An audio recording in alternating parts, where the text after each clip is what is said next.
Good afternoon, everyone, and welcome to the regularly scheduled Arts, Entertainment, Parks in Los Angeles River Committee hearing on this Wednesday, November 14th. I am joined by Curran Price. We have quorum, and I know that David Rue is in another committee at the moment, will be joining us afterward, but we do have quorum, and we shall begin. And what I'd like to do is we'll take multiple speaker comments and general public comment first.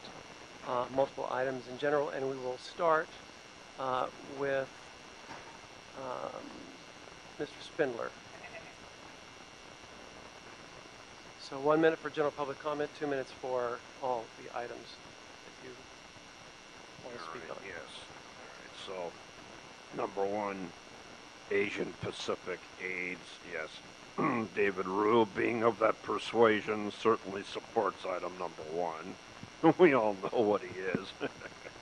So now we have number two, Sarah Silverman. Sarah Silverman's a fucking cunt. We don't want her having a star next to our dog, a.k.a. Ruff Dog. Ruff. So Sarah Silverman, no. Now we have number three, Lin Manuel Miranda. We don't even know who Lin is. If you're going to put Lin on there, have Ying Ying. Ying Ying is a better than one than Lin. And I see you cut my time down in half. I had 2 fucking minutes, not one. Yeah. No. I get 2 minutes for Go the ahead, item. Give you another minute so you can do your items, and we'll give you another minute for general. Yes. So and you're going to get for it. 1 + 1 + 1 equals 3. Even a goat can add. So now we get to number 4, the Fishizzle, and I just bet we're having a bet on which one of you knuckleheads, it'll probably be David Rue that'll say Fishizzle. Nobody understands what it means. What it means, and this was from Mr. Dog, for the record, D-O-G-G, not Zuma Dog, who should also get a star in the Walk of Fame. Zuma Dog and Snoop Dogg together again, yes. And he requests that rapist FBI Fink Jose Huizar be keeping a minimum 100 yards away from the ceremony, and his big fat wife Rochelle also be kept 100 yards. And we're asking Mr. Rossiter to apply for a restraining order at the ceremony on the Hollywood Walk of Fame against these 2 disgusting pigs, for the record, yes. So, as we have all of these FBI agents all over the fucking building, you see them downstairs digging in the trash.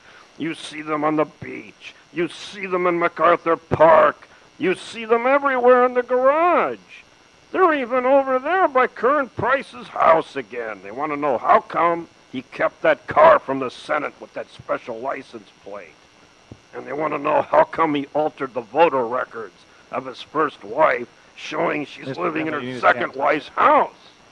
Stand topic of the And then the FBI also wants to know why you're violating the Ralph M. Brown Act and the First Amendment, Jim Acosta versus CNN for the record, because you, city attorney, enable crime.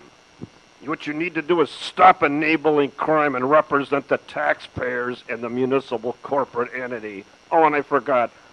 Fuck you. Yank. All right, is anyone here at a City Hall meeting for the first time ever? Okay, so, you have, all right. So at every single committee hearing and every single city council meeting, there are certain individuals, you just heard one of them, who come in and give public comment, and they're exercising their First Amendment rights, which, doesn't limit them to what language they can use at all. We have no control over the way they were brought up. So this is, okay, so, all right, you just interrupted the meeting, Wayne Spindler, and that's your final warning because you disrupted the meeting.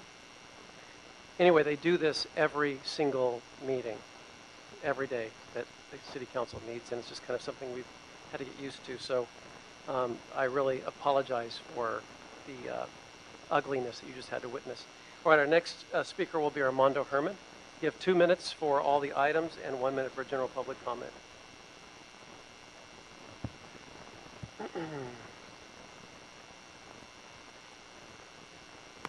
Why so much hate speech? Why? All we're trying to do is get the name of Snoop Dogg, D-O-double-G, on the Hollywood Walk of Fame. Along with David Salzberg, a.k.a. Zuma Gold. But unfortunately, some people want to make racist remarks about individuals to start another rap. Now, just because Snoop Dogg isn't here to defend himself, I here represent the motherfuckers from the Compton Hood in the ghetto off of 103rd of Wilmington, called Watts. We niggas know how to roll. We niggas know how to play. But that's not the song. The song has changed. The same song I made about AIDS. And I and Freddie Mercury were singing about AIDS. How to prevent AIDS. How to stop people from discriminating against people with AIDS. You know, it's a harsh world when God said he hates homosexuals. And I determined that based on my disability that I can conclude with God's wishes that God hates homosexuals. So that doesn't make me Are you speaking on hateful an agenda item? on the intervention team. That doesn't make me hateful. I'm only speaking the truth. And the truth usually hurts those who are fucking up our system and don't know how to mitigate. 1 minute for general.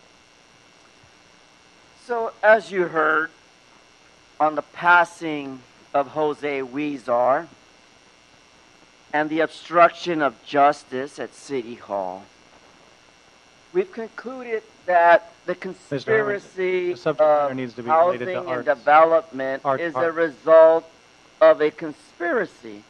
The same way this gentleman to my right continues to fucking interrupt me on the Brown Act. If you don't stick to the subject matter, you'll lose your I'm time. on subject.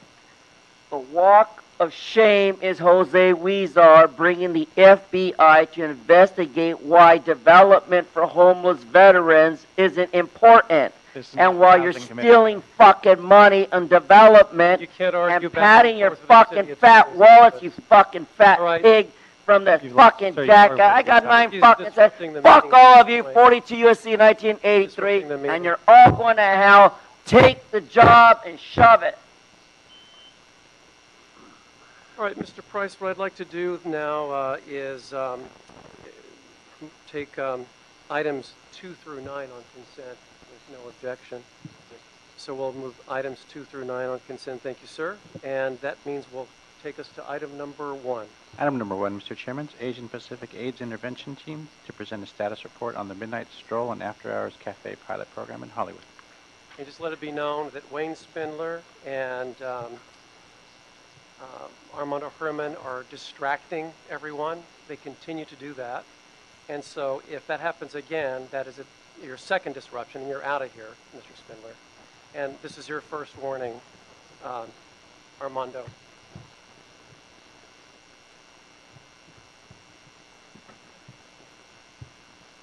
Mr. Spindler, you've been asked to leave. You've been asked to leave. You disrupted. You've already had your first warning. Yeah. And you're disrupting right now. We'll wait, but you need to make your way out of here promptly.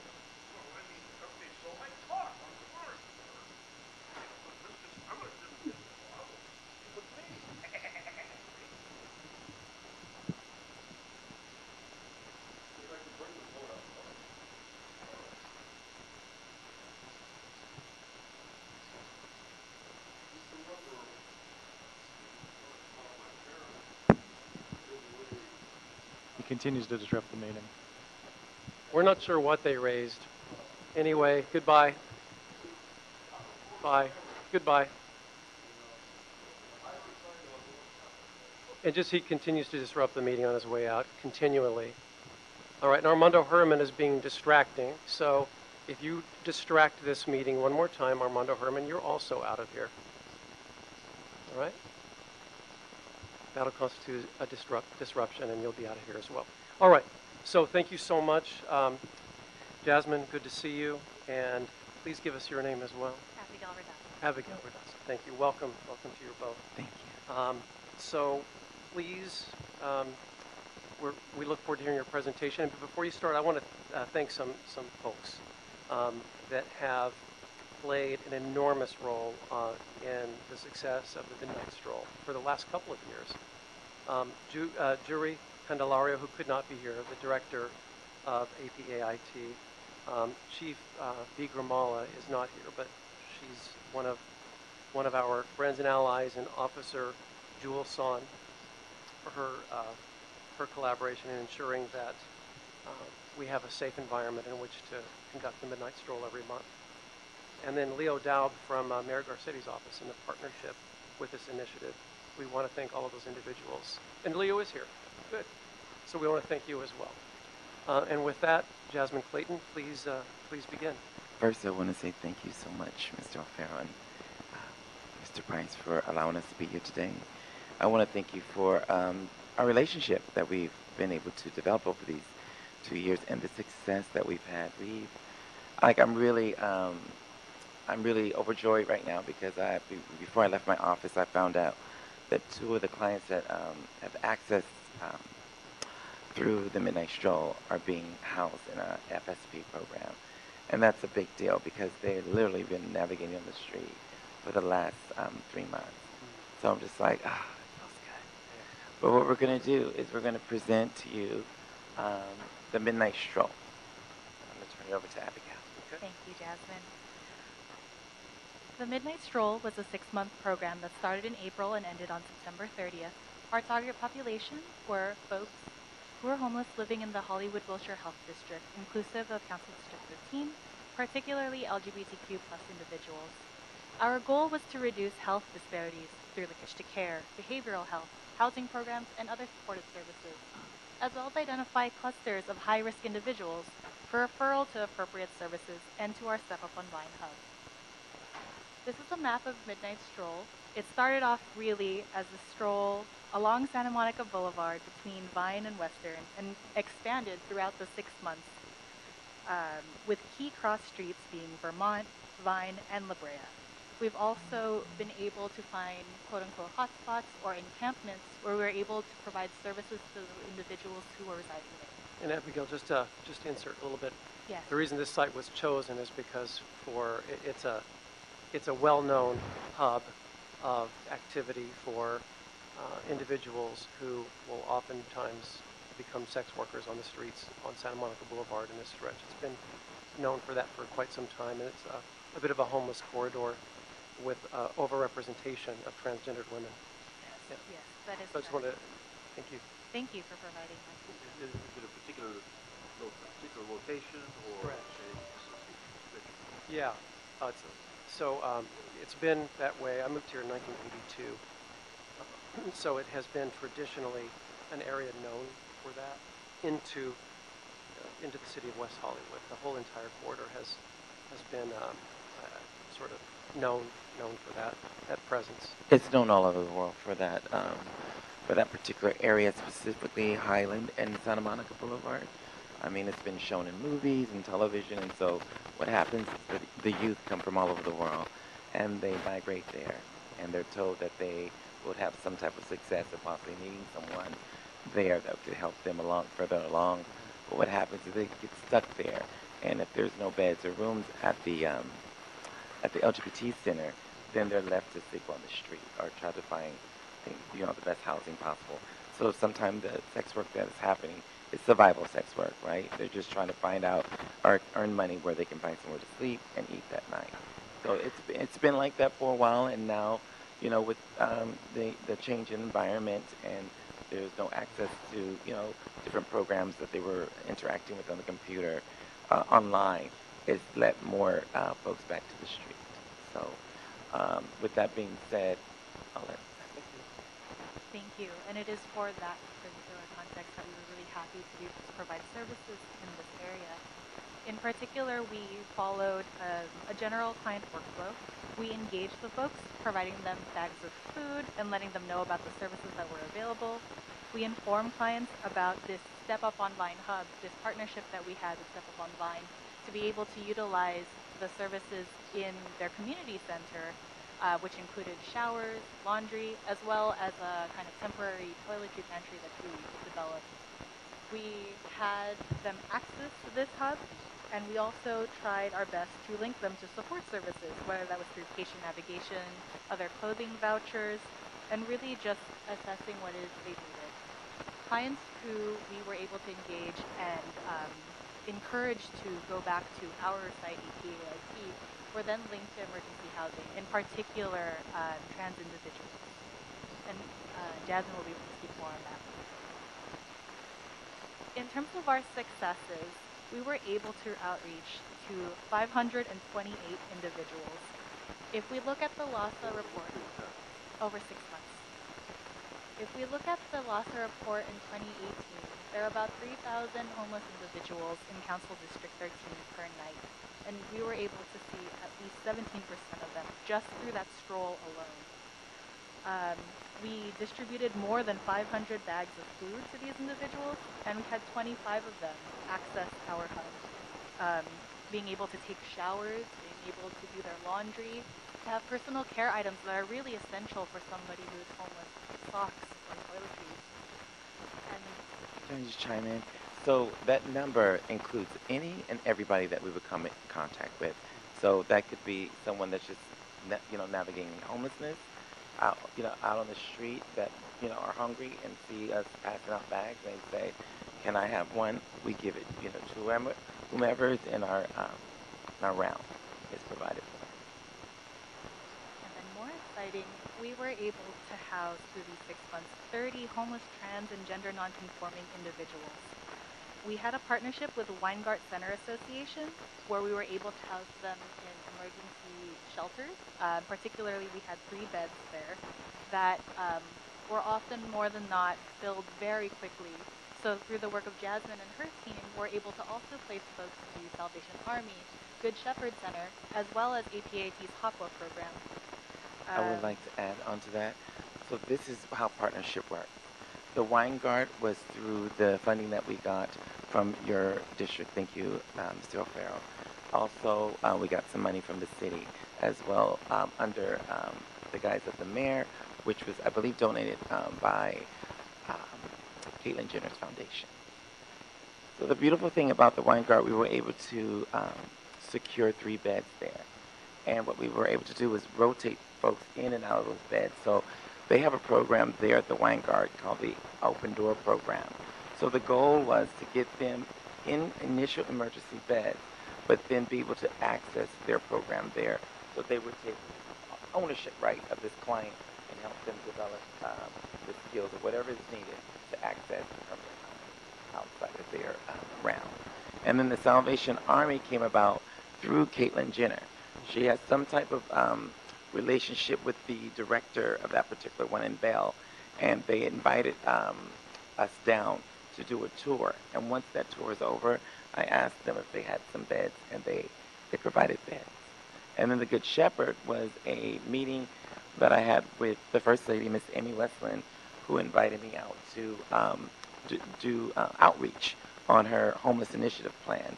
And I met the director there, Elva, and she provided me with 2 beds and 2 women per house there. Of the clients who access the hub at Step Up Online, for the most part, the racial and ethnic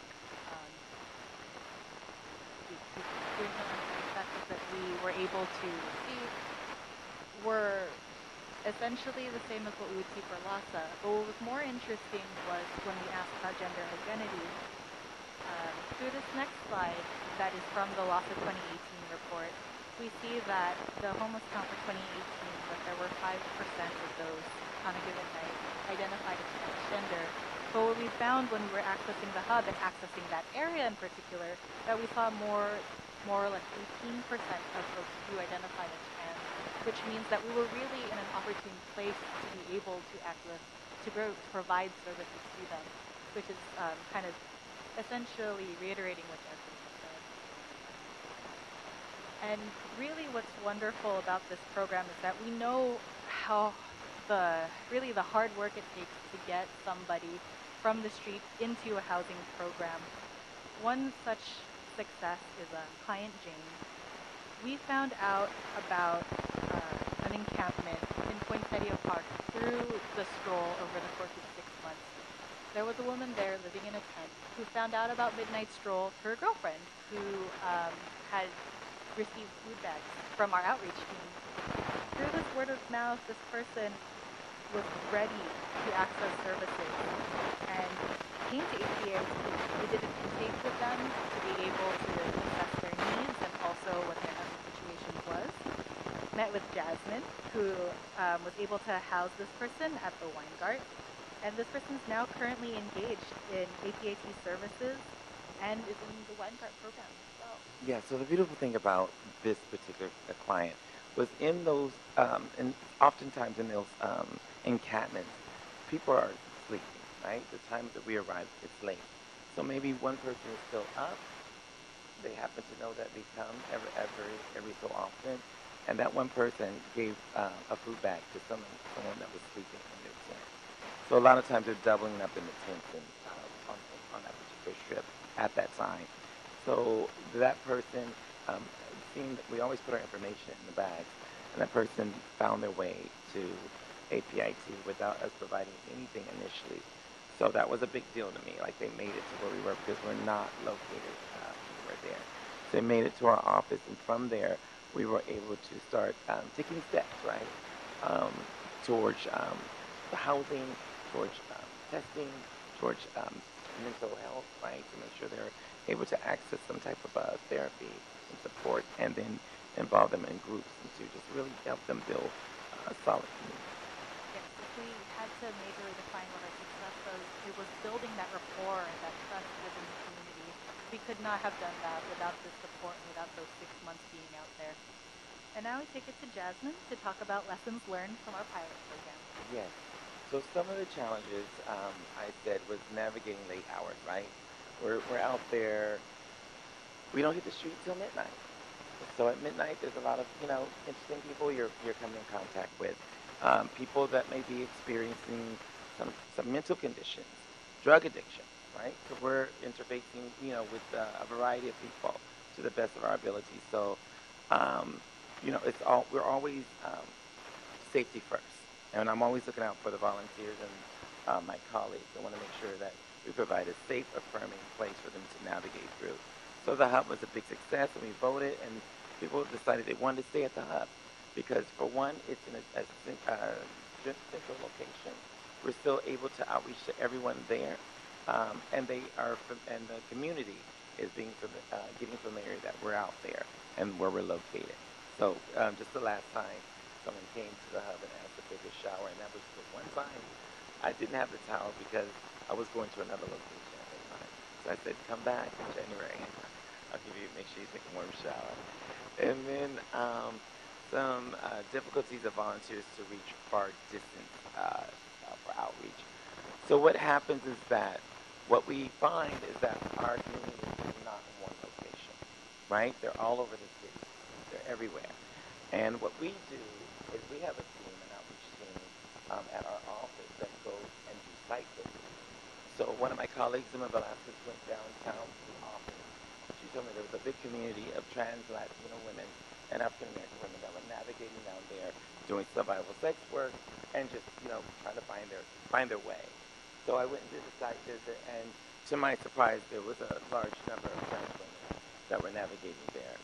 So we want to make sure they were provided services.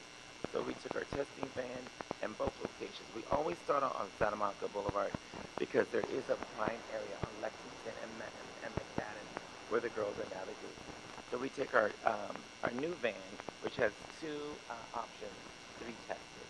So in that van, we have two testers that are providing HIV counseling and testing. And instead of them having to walk to the hub, we've decided to drive to them. So So we do stop and go testing, and it was a big success on our last one. Is it the proper? What is it? Some of the things that came up in a meeting that I had with my colleagues, who are we have a large number of transgender conforming individuals that are on our staff. So I confer to them because we're all working with clients. And some of the things that came up was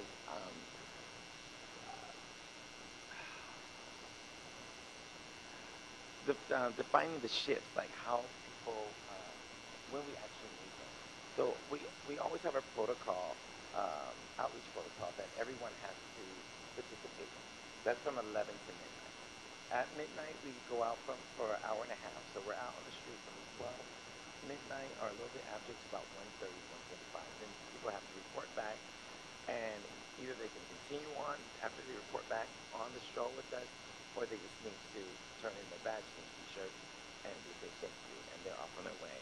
But when you're working with volunteers, you know, you have limited access to them. So even with our employees, like, I can only take up so much of their time. So it's limited, right? So we were asking for some type of transportation, whether it be a van or a car, so we can get some of the volunteers to and from these spots a little bit smoother and easier. We cannot bring clients back in the car to the hub or any place, because there's no place for us to take them at that hour, right? At 2 a.m. in the morning. There are no services being provided. We're the only one basically providing services at the hour. But the goal is when they make it back to the office, or I go back out, or any of my colleagues go back out to the area where they are navigating, we are in the daytime able to pick them up and take them either be our office or wherever they need to go, so we can help assist them. Because oftentimes when people are navigating on the street, they lose all the materials that they need. That means ID, medical cards, social security cards. And without those things, you're not able to access the services that you need to access throughout Los Angeles. Sometimes you can't even get in the building without your ID. So that's one of the things we're looking for in the future. What else came up? Thank you. There was one that mentioned other night.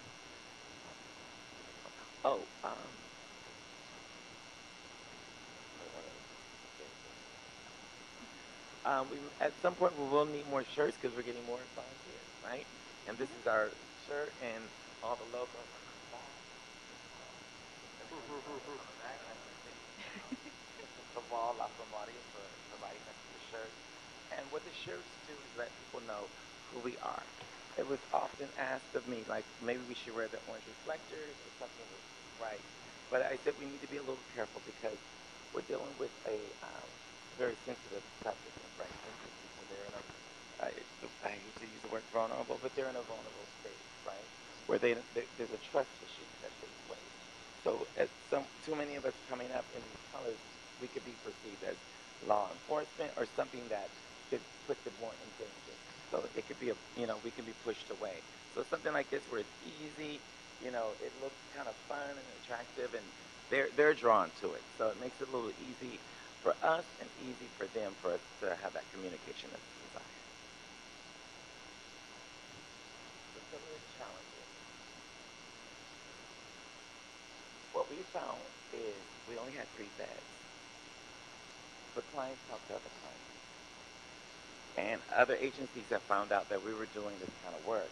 So they started sending the clients to us. 2-on-1 has its limitations, right? So sometimes 2-on-1 is going through all the channels they need to go through, so the client can be on the street for 3 months, right? 3 to 6 months.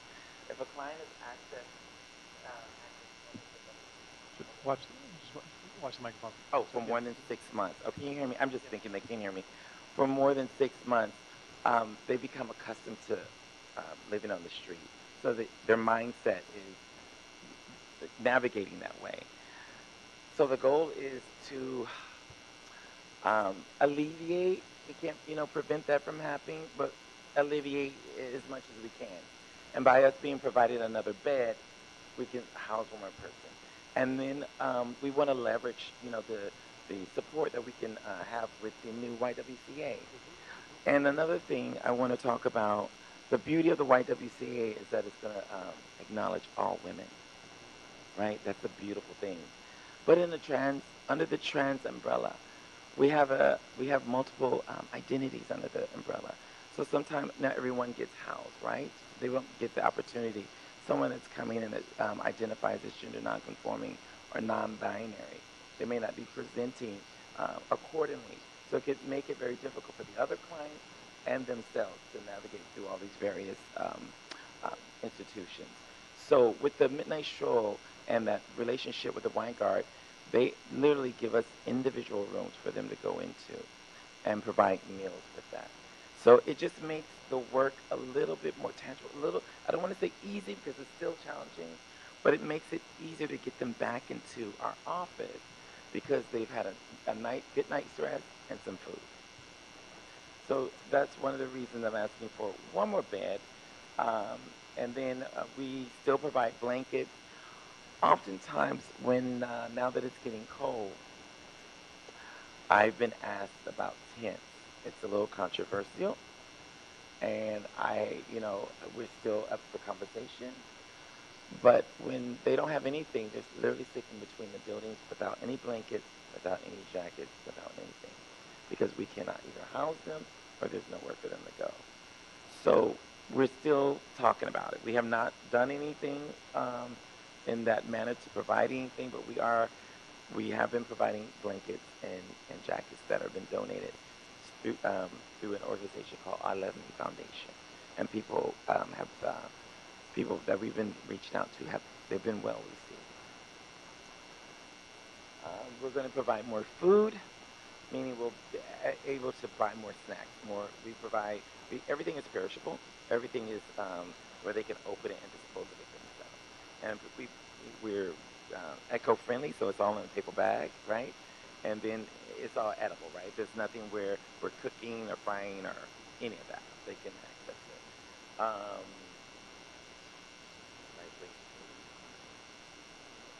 So this came up. I didn't know about this, but well, two things. We were able to provide vouchers through GIA Alliance, who's on the Trans Advisory Council, and people really were about that. We were able to provide vouchers from the Goodwill, I believe, and some other organization. But we would like to provide more, right? We would love to provide more vouchers where people can go access shoes or whatever they need, toiletries, that we may not be able to give to them at that particular hour. And then it came up this, I guess it's a little basket people push around on the street. It's like a lightweight basket. I didn't know about it, but my colleague did. It was like, well, no, I've seen them, I guess, where people can put their stuff in so they can move a little bit lighter throughout the city without having everything on their back. Better than a shopping cart. Better than a shopping cart. Yeah, it's cleaner, it's neater, and it's less. So that's just something that came up in a meeting a couple of days ago when we had to do this presentation. I was like, I don't know what that is. And next slide. Oh, also, I find that everybody could use a transitivity. All of us. I still get them. I think we had one on gender nonconforming because the language is constantly changing. People presenting and the way they want to identify is evolving. So it's important that we stay knowledgeable and on top of it. So all the places that I send them to, if they don't have anyone that's able to facilitate, we try to come up, with some type of program. And so through the TAC, we're working on that. Through the Trans Advisory Council, we're working on skill building with communities to be able to help them tell their own stories, right? Be their own storytellers, advocate for themselves on their own, and be able to go out and explain to them what is needed in these particular organizations. Say like at the Wine Guard where people are navigating through Skid Row. It can be very difficult. I don't know if you've taken a walk through Skid Row, but it's tough. And you've been identifying as trans and people not sure who you are. It could evoke violence, right? It could put you in the danger zone. And oftentimes when I send the folks to the various locations like the Wine Guard or anywhere, I have to really talk to the directors or associate directors to make sure they're not only their frontline staff has some sort of sensitivity training, but also there's a conversation happening with the consumers. Because a lot of the issue oftentimes is not with the staff all the time. It's more with the consumers and then the staff not knowing how to alleviate that problem. So, but everybody's been doing good. I want to say thumbs up to everybody. I want to leave here on a positive note because they've been doing great work.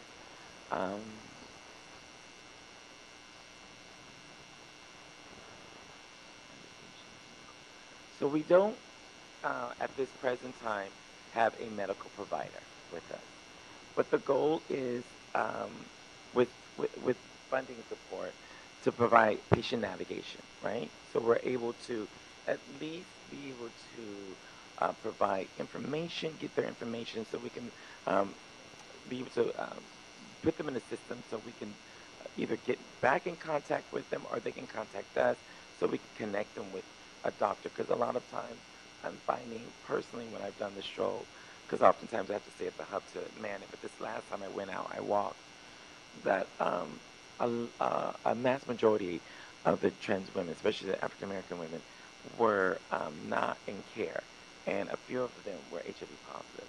And that's a big issue to me, because if you're not in care, you're not accessing the services that you need in order to take care of yourself. So you're in the danger zone to some degree. You're not taking your medications, so other things could happen to the immune system that can really put them in danger. And then they're still trying to navigate whatever they're doing. Their homelessness or their survival sex work is putting the other people in danger as well. So the goal is to bring in a patient navigator to provide some type of navigation around medical. But we are not a medical facility. We will, have to outsource that. But just to have someone that does provide that. A big thing for me, working with other organizations too, is trans-affirming case management, right? Really understanding some of the levels to a trans person navigating various systems that were not designed with them in mind, right? So oftentimes the children are leaving home very young, right? Not leaving on their own accordance, but parents putting them out on the street. So there's lack of education. There's some skills that are missing, right? There are skills that are not being explored. So by the time they land in our hands, it's fire, right? We're playing with fire, and there's some other mental conditions that come up, right? So we're not even often touching the base, right? It's just what we're doing is so minute. I mean, I have a running saying that it's an open room, we're putting a little Band-Aid on it, but at least someone's looking at it, right? At least we're paying attention, we're focusing, and we have the support that we've had, not only from my agency, but, from the city. It's really made a big deal because our offices, our waiting room is filled, right, with people desiring and wanting services and building a little trust within the community where they're willing to do the little work we ask them and continue. And what happens is that their friends or whomever they're navigating with sees that and that sparks an interest in them. And then, the work just continues.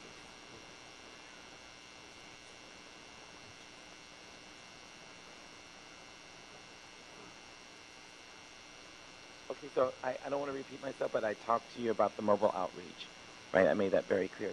That's what we've been doing. How frequently does that occur? The stroll happens once a month. We usually try to do it the third weekend of the month. That's when it's been falling for us because of scheduling. But it happens on a Friday night and then Saturday night.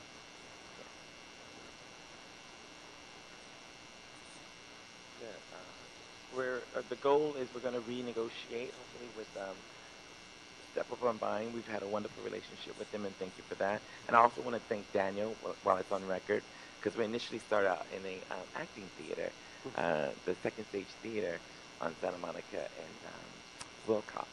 And so it was really great. It was really nice, and Daniel was very supportive and made sure that the doors were open. And that's courtesy of Daniel Henning, Daniel Henley. executive director of the Blank Theater. Yes. Yeah, he's been a real friend.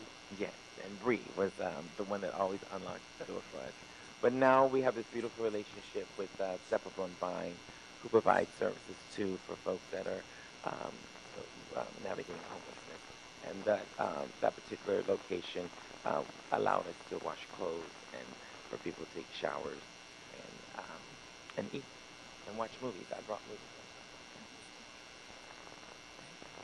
And these are the individuals and corporations that really were there for us and supported us in on some form, either financially or physically, or in some form they gave of their time and energy and support. And we can't thank everybody enough. I mean, it really warms my heart to think about like the work that was accomplished in that 6 months, and the housing made a big difference. It really made a difference. So I just thank you. I'm excited about all the new that's happening, and that the T is really being visualized, right? Because you when you think of LGBT, it's that acronym. Oftentimes you're like, well, who is the T, and where are they, and how do they navigate? But now, you know, we're as a community, as individuals, you know, reaching out to our allies. We're really developing a path for ourselves, and it's not that we weren't here from the beginning. It's just that our voices may have not been heard at the level that it's being heard. Thank you. Well, thank you, Abigail and Jasmine. I've seen you in action in terms of welcoming everyone and standing in the circle and saying a blessing before everyone heads out, and it's a wonderful experience for anyone who wants to volunteer. And I also want to thank my team. I know Tony Aranaga has been there like almost every walk, almost every month. And provided sandwiches. And brought Yeah. sandwiches. Did you make them yourself, Tony, and bring them? There you go. They were delicious. And I know David Cano and Dan Halden from my team. And William Ayala has been by. I mean, we all really do. We're vested and we really care. It's not just us. It's the community is growing. The community of care is growing. And so it sounds like you're really not having any issues with volunteers. That the volunteer corps is growing. Sounds like It's growing. They tend to come on Friday morning and Saturday, but yes. Mm-hmm. Yeah. And you're looking for volunteers at other times too, probably. We're looking at volunteers for other times and at different locations. In different locations. And are you able to offer those opportunities and collect the information of people willing to volunteer at other times and Yes. at all of these gatherings? Yes. Great. So beyond the next year or so, how do you see Midnight Stroll evolving? You said it, and something that I think is happening more and more and more, and that is there are fewer hubs where you can reach out to a whole lot of people at once. It used to be a little easier because people would congregate in one area and kind of self-segregate and stick together, but now it's everywhere. So how do you see this outreach evolving? As far as I'm concerned, every city, every town across America needs a midnight stroll, because just recently I got a call that a trans individual was murdered and mutilated by, I guess, friends, or I don't know who these people were, but it's necessary. And I want to have a opportunity to infuse or to support trans youth and individuals and LGBT folks that want to come and do the work that's needed to make sure that the community is being taken care of at large. So that means, like, in every part of the city, like, there's some type of training, right? And then people can start creating a hub, right, where they can come and we can help them, support them, right, in creating that in their particular area, and then help them, like, navigate in their neighborhood, right? Figure out what's the best place to set up, how to get there, how many people should be walking up to an individual, because you don't want more than 3 is a lot. Like it should be one to three people at any given time walking up to any individual, right? Because you don't want to put people in fear or making them feel like they're at risk. So we want to have the opportunity to really be able to go move throughout the whole city, right? And do the work that's necessary, whether that be patient navigation, maybe it just be a night of testing. Maybe we want to go in an area and make sure everyone is being tested and being provide, whatever they need to be able to take care of themselves in that particular area. And then sometimes people are just hungry, right? They want a snack. They don't know when the next meal is going to happen, right? Or the organization might not open up till very late.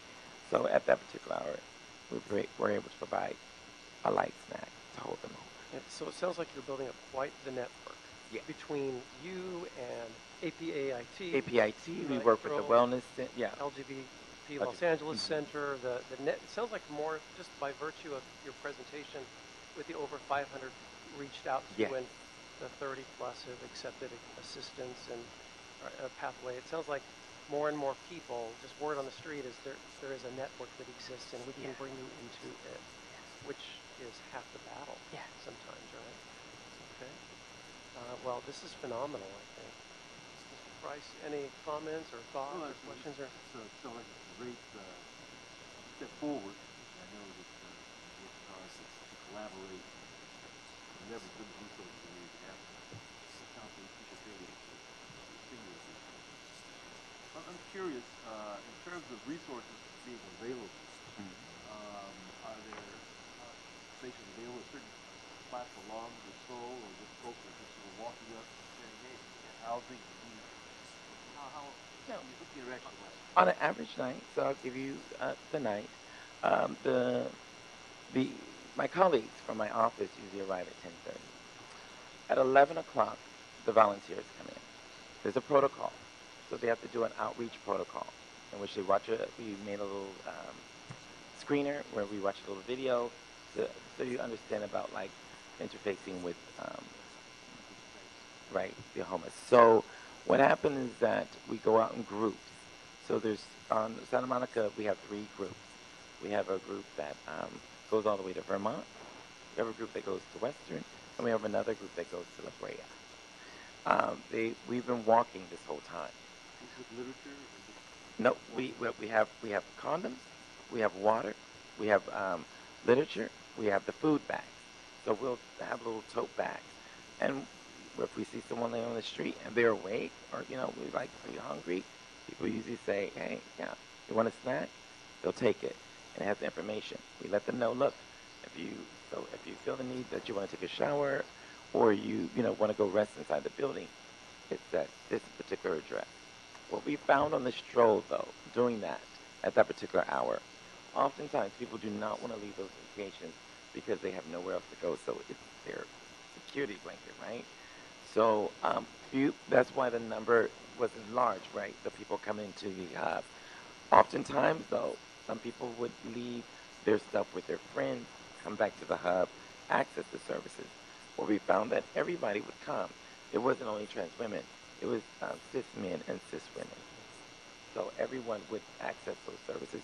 No one was denied at any time. What we found also is that the beautiful thing about some of the churches in the neighborhood would allow the individuals to sleep on their doorstep. So at the Blessed Sacrament, on any given night after 8:30, you might see anywhere from 10 to 20 people sleeping. No covers, no nothing. Literally just sleeping on the hard concrete in front of the church door. So when I found out about that, we would start taking sandwiches and bags up there, and not realizing so many LGBT folks that couldn't access housing at the center were there too. So we had to expand our outreach to make sure that we were reaching as many bodies, as many people as we could. Did I answer your question? And something that's really critical, it's just because it's presence of mind, but to have the support of the Los Angeles Police Department. Yeah. And I say that because new hate crimes figures were released. And I read just today, and I wish I could name the source, but it was a governmental source. And it was roughly hate crimes against LGBT, Jews, and African Americans are all up nearly 60%, kind of across the board. So if you're black, Jewish, and or LGBT, you're just, the hate crimes year over year are up nearly 60%. So part of the important network is that reporting of crimes for being, who you are. And that's why it's so important, I think, to have the partnership of the LAPD. Yes. Because that means they can file the reports, which can launch an investigation, and down the line, it could lead to arrests of someone who's perpetuating hate crimes. Yes. And let me be very clear. There will be no Midnight Show without Assistant Chief Kamala. Right. Assistant Chief Kamala came to the council, to the Trans Advisory Council, and we had a meeting about there not being services being provided at that night, at that particular time of the hour in Hollywood. So I went back to my director at the time. His name was Peter Cruz. He was my boss. He worked under Mr. Jerry Candelario. And he said, well, you should come up with something. And I didn't want to do any extra work, right? I already had my program. I didn't want to do anything extra. But he was like, it's your community. Figure out what you're going to do. So that's how the Midnight Stroll came into play, was a meeting of the minds with Assistant Chief Kamala explaining to us that there was a serious issue of trans women in our particular community being arrested and rearrested on any given particular night. And I didn't know that was happening, right? Because my hours are 9 to 6:30, and I didn't know, there was a large number of community members out at that particular hour. So we said we would work at it and support that, support the outreach, and that's how the Midnight Show came along. And Midnight, the name I got from a song, Prince. He had a song called Strolling. It's one of my favorite songs. And then I, collaborated with my colleagues, and they said, yeah, after midnight. And that's how we got the Midnight Show. That's terrific. And isn't the logo a little bit of a sort of evocative of the Midnight Special, the TV show I from the believe early so. 70s? Yes. Kind of looks like Johanna designed it. kind of looks like roller disco. Yes. Right? Font. Yeah. Yes. Okay. I'm not crazy. Yes. All right. Well, thank you. Thank you Thank so much. you. I don't have any other questions. Thank Okay. you so much for the report. It's wonderful. Thank you. Keep up the incredible work, and Thank we'll you. keep collaborating together and identifying more resources so we can get more beds. And Yes. we have this new amenity with the YWCA, and that's transitional housing. Yes. That means beds will open up. It's roughly a 3-month stay, Yes. and so that line of communication is wide open so that we can receive more We're excited. trans How far women there away too. the Wi-Fi It's at signal? Lodi, which is roughly, it's not far from the territory at all. It's in Hollywood, off of Fountain, between Fountain and Santa Monica, not far from Vine at all, not close to Gower. Yes. So it's in the vicinity, the direct vicinity. It's a perfect location. Yes, perfect. Yeah. And we're just really happy, and the fact that we're able to serve the whole community, right? The trans-masculine community, the trans-feminine community, the binary and non-binary, gender fluid. It's really special, and I'm very grateful, and I thank you for being so supportive and kind and generous. Thanks for being the powerhouse force I'm of just a nature. vessel. You're quite the vessel. Thank you. The force of nature that you are, because it's what it takes. It really does. So thanks. Yeah, thank you. All right, so that concludes all of the items on the agenda. So this meeting is adjourned. Thank you.